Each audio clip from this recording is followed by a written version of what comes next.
Matikela, welcome to my YouTube channel. So today I want us to talk about the state case that is collapsing and is refusing to stand together. Yes, Senzo Meyiwa Mera trial is one of those cases where you are like, these people are wasting our time. We don't even know why we are here. Why would a seasoned prosecutor bring such a case in a court of law? Why would you do that is a mystery to all of us.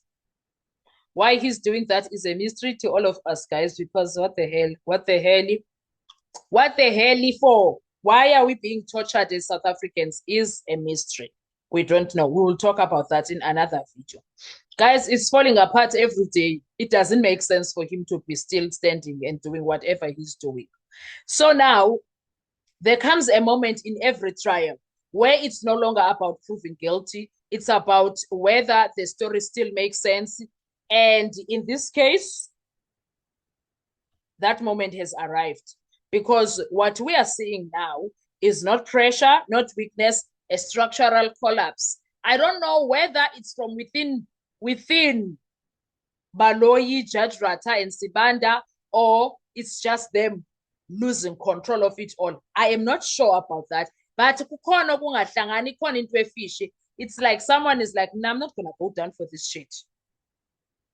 It's either they are doing all of this to make sure the case is in shit to an extent that when anyone looks to it, someone will be like, don't blame me. It's the evidence that you brought. What was I supposed to do? I did what I could. You saw I tried. That's how the situation looks like at this point. Yabo? Now, when a case stops holding on, Gesana, it becomes very embarrassing. I'm sure even in the corridors of the NPA offices, bayahletshwa shem. Bayahletshwa abobaloyi noSibanda. Bayahletshwa akudlalwa nabo. At the beginning, everything looked controlled. Do you remember? A clear direction, a clear theory, a clear target, but slowly, piece by piece, that structure started cracking. Not from one big failure. No, it wasn't something big. No, it was slowly,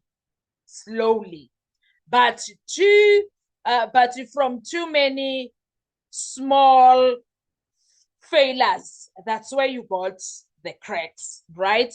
And when those small cracks connect, the entire case starts to fall. That's what is happening here. Now, what we are seeing as South Africans, the problem with the center of it all, at the heart of this case is one name that refuses to go away, Kelly Kuman, right? The state points to her as the trigger point, but here's the problem. She's not on trial. She's not on bloody trial. But the people that she supposedly bought are on trial, and they are the people that she supposedly bought snitched on her. They snitched on her. So now you have a situation where the alleged starting point is outside the courtroom. The alleged execution is inside the courtroom. That split is dangerous. That does not look good because it creates a huge gap between theory and proof. And in law, gaps are where cases collapse. That is where cases collapse. No matter how far this case tries to move forward, it keeps getting pulled back inside that house in Vosloorus. It keeps being pulled back to the Emzamo section, no matter what they try, because of one unavoidable fact. Longotwala was there, right there, at the moment it happened, and for years, the biggest question has never gone away.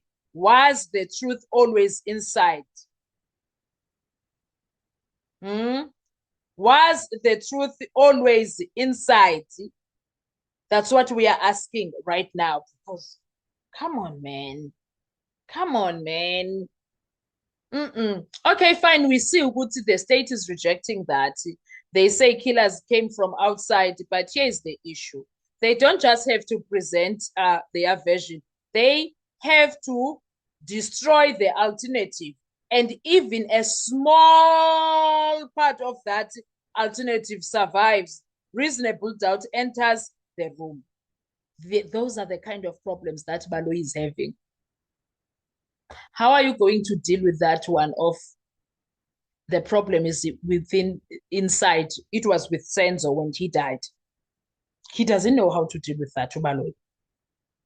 Now focus on what happened after the shot, because sometimes the truth doesn't show itself in the moment.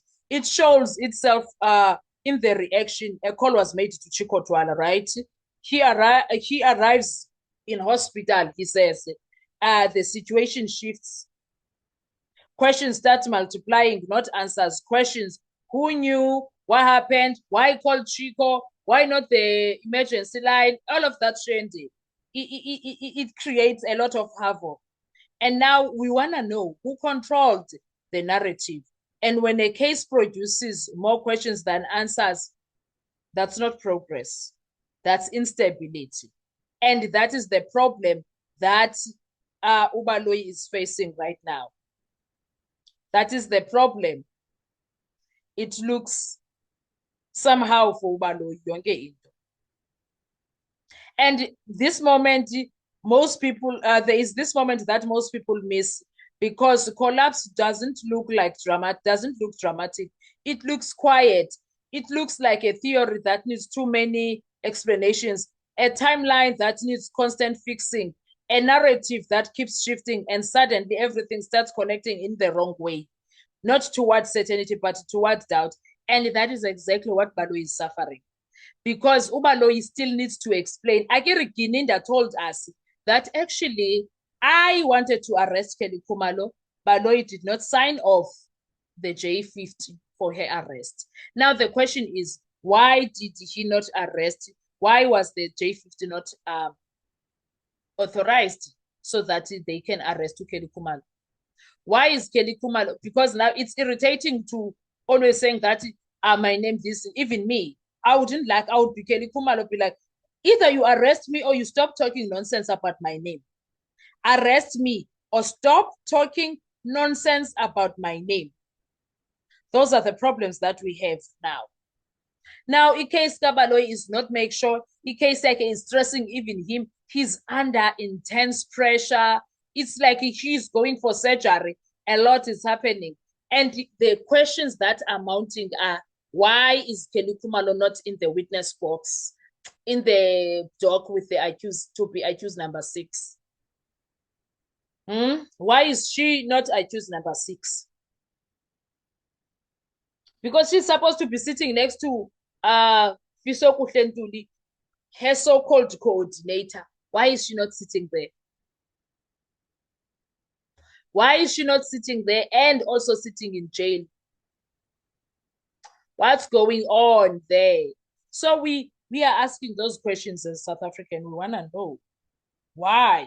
Hey, do you understand? So that's the problem that Baloyi is facing now, and it's hard. Things are not looking good for him. What are your thoughts when you are dealing with that? Let's talk in the comment section. I want to hear your views. Thank you so much. Bye-bye.